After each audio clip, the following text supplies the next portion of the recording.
Okay, how's everybody doing? So can you imagine this layout if there were no trees? Like, think about it for a second, right? That's not to minimize the work that I've put into, all the other terrain and buildings and such, but picture all those trees gone. Maybe some would like that, I don't know. Picture even this little tree not there. Even those trees in the back corner, even though they're stand-ins for now, because that's a spot that I got to revisit and rework this whole area. This stand right here that I just released a video on. And this here feature. So picture River Road without any of the trees. Imagine a world without trees. Right? I think that trees are probably the most sophisticated and complicated biological subject on the face of the earth. Like, have you ever walked up to a tree and then actually touched it?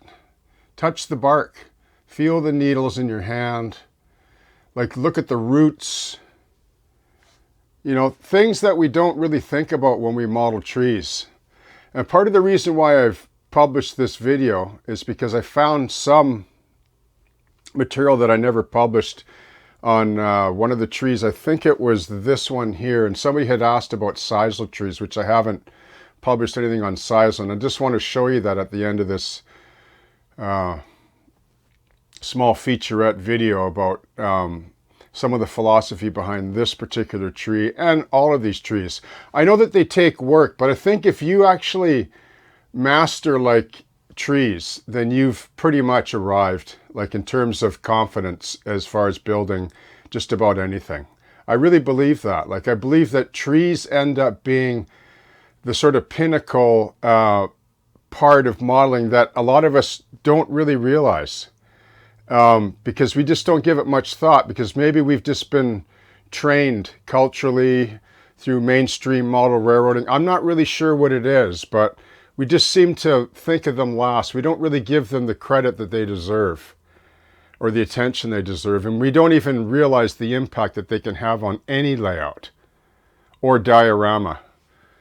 Even for larger scale models, like just a few trees here and there, or one tree, on the 1/35th scale. Nobody ever really studies trees, and they underestimate the power that they instill on a scene.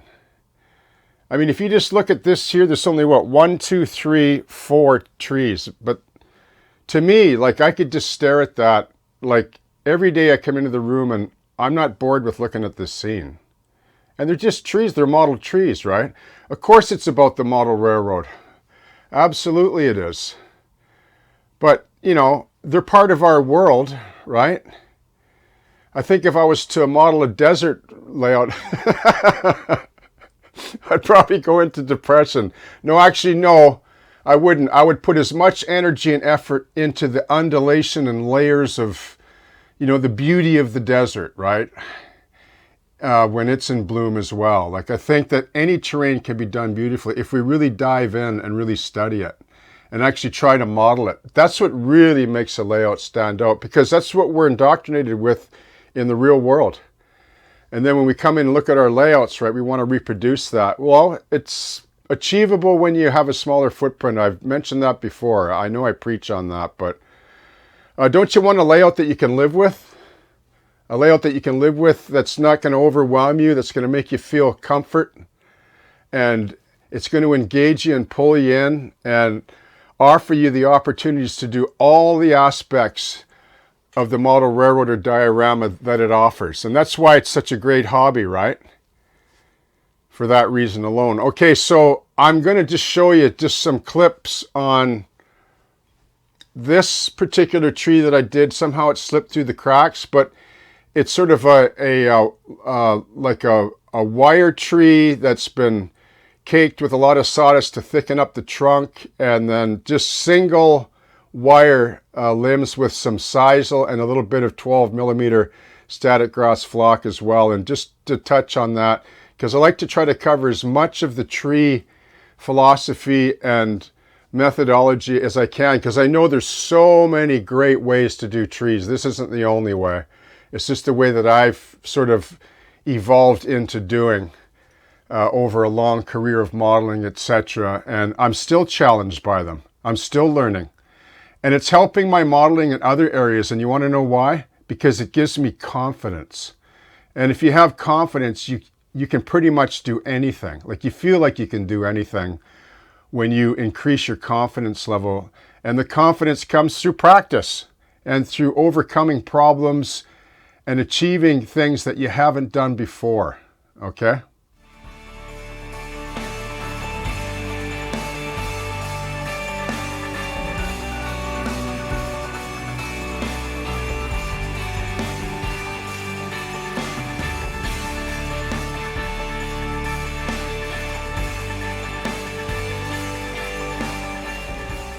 Okay, just want to quickly mention this is a Western Red Cedar I'm working on. And the only difference I did with this one, a little bit of change up, is I initially put sisal, like about 1.5 inches long sisal, 1.25 inches, thatched it onto the wire loops first, and then I cut the loops, okay, pulled them apart, and then massaged all the sisal, and then I did another application of 12 millimeter. And actually it turned out better than I thought it would. It's actually, you know, looking kind of cool actually. I like it. You know, you can see it looks very full here, but once I massage out, you know, they thin out nicer, see?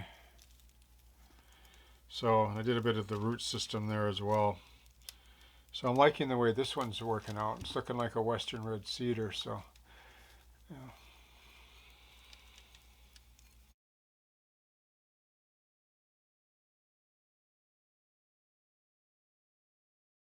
Okay, so I just want to do a little short demo on applying golden fiber paste. This fibrous texture paste is what it is, to a trunk of a tree. So this is a wire armature with a coating, a couple of coatings of matte medium and sawdust, right, built up. So I want to add a little bit of a flare to the base of this trunk. Now I can keep, like, I can dab on more matte medium and sprinkle more sawdust, and that works equally well. So it's really personal preference. Or you can build it up with fiber paste. And in this case, the sawdust texture is really nice and toothy. And it's flexible, and so is the fiber paste, okay? So that's what I'm going to do. And you can use one of, well, whatever brush that you feel comfortable with. Like, I use this fan brush for just fanning out, you know, the fiber paste at the end. And then there's a number 10 here on the right, a number 5 on the left. Just standard traditional paintbrush. So it's up to you, okay? So I'm going to use this number 10 because it holds more paste. I usually like to just soak the brush first, you know, and then just wring it out.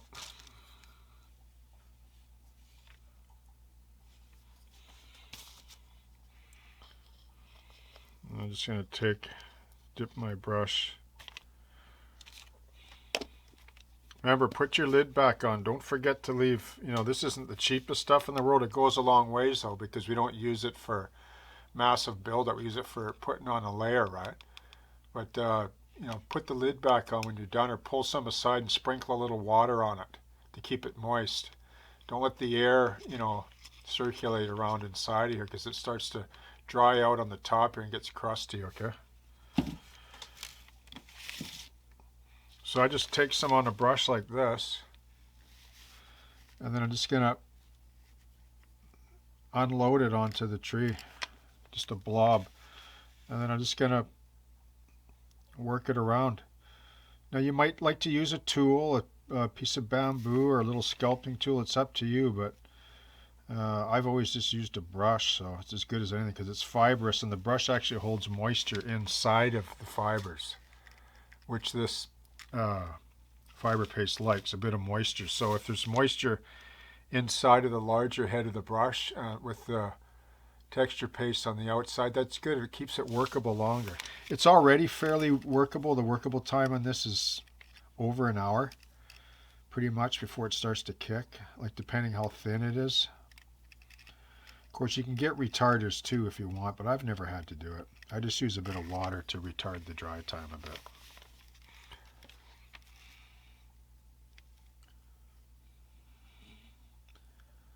So I'm just going to work this into the bottom here. I bend all these limbs out of the way. This is a cedar, a smaller cedar that's going to be on the North Shore. That'll be down near the sand, actually. The real one is. It's must have took root there, and it has a lean to it.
Notice the reason why I rolled up the end of the wire there, see? Comes in very handy for clamping. Or I have a wooden rail that with holes drilled in it that I usually sit these in as well. But you want to think about that when you build these trees, to, you know, because you got to handle them quite a bit when you model them. So I might go at this again once I get this first coat on.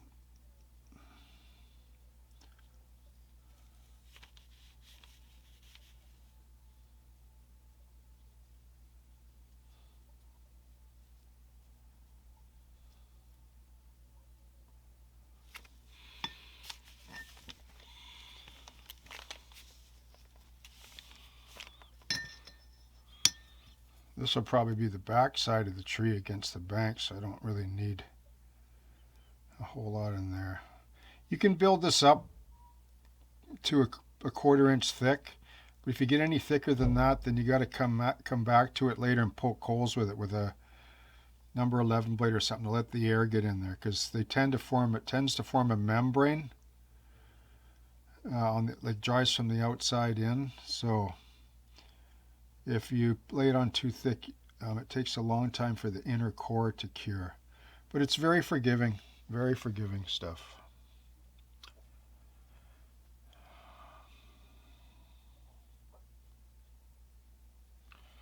Okay, so that looks pretty good.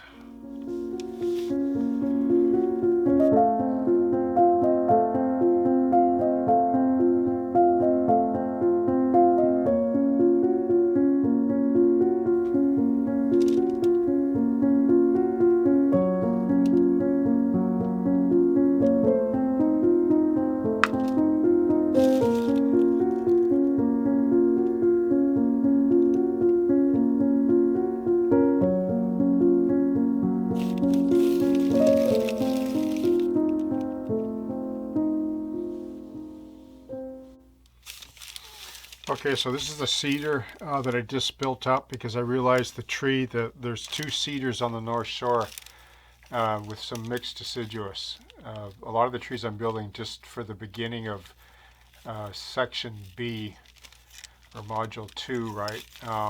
But I'm also building quite a few trees for the North Shore, which will gobble up, you know, a fair amount. There are 2 prominent evergreens there, and they're both cedars. So I realized that I had to add those to the list.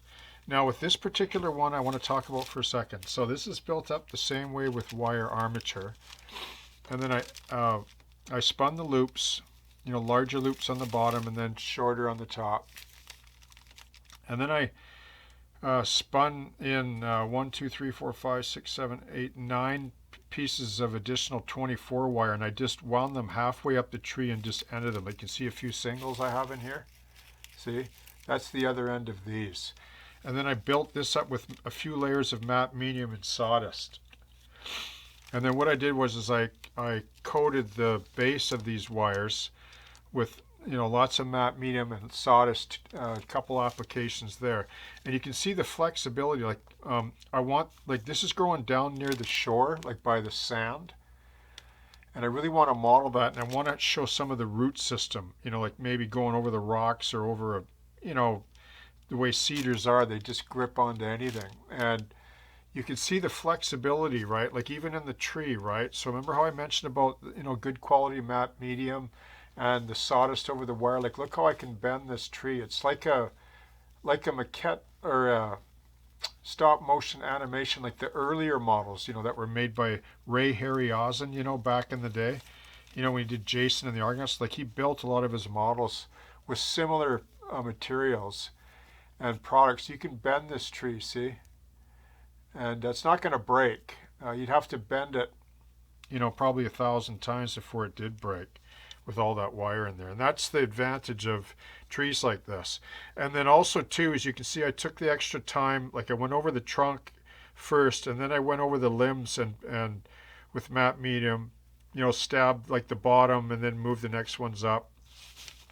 And I sprinkled on sawdust onto these loops and it gives it more tooth, so the sisal really, like when you glue the sisal on, man, does it ever hold nice. So you can really reef on it and you know, just really yanking on the tree, and what's left is what you want, right? It's going to be random, but that's okay. You can see the top here, a lot of this is going to get pulled away or massaged away, as I call it. See? So, okay. So this should be quite a nice tree, actually. And it's got a bit of a, you know, a bend in it. Kind of growing out from the bank a bit.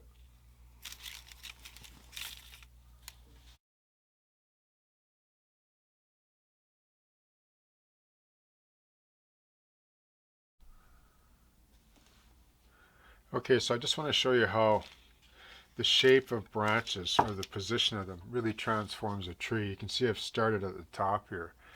This tree has been fully flocked now. Okay, I just finished the final fine turf flocking, and you can see how where I started at the bottom and then I push all the limbs down, right? I push them down, down, down out of the way, and then I do the next layer, push down, down, down, and you end up with this kind of Christmas tree look, right? When you're finished, when you get all the way to the top. It's a bit of work, but boy, is it ever worth it. So then I just put the tree in the stand here like this, and then I just start to lift them like this, see, because they're wire, right? Start to lift them off this cone shape here, up like that. And I just start to position them. This is the beauty of the wire armature model tree, right? You just start lifting the boughs and the limbs in this case, or boughs if you want to call them that. And it just, sometimes they might be a little bit stuck together, but pull them apart. So, see? See how it starts to look like a real tree now, doesn't it? It looks, rather than, you don't want this. You want this. Okay? So I'm liking the way this one's working out. It's looking like a western red cedar, so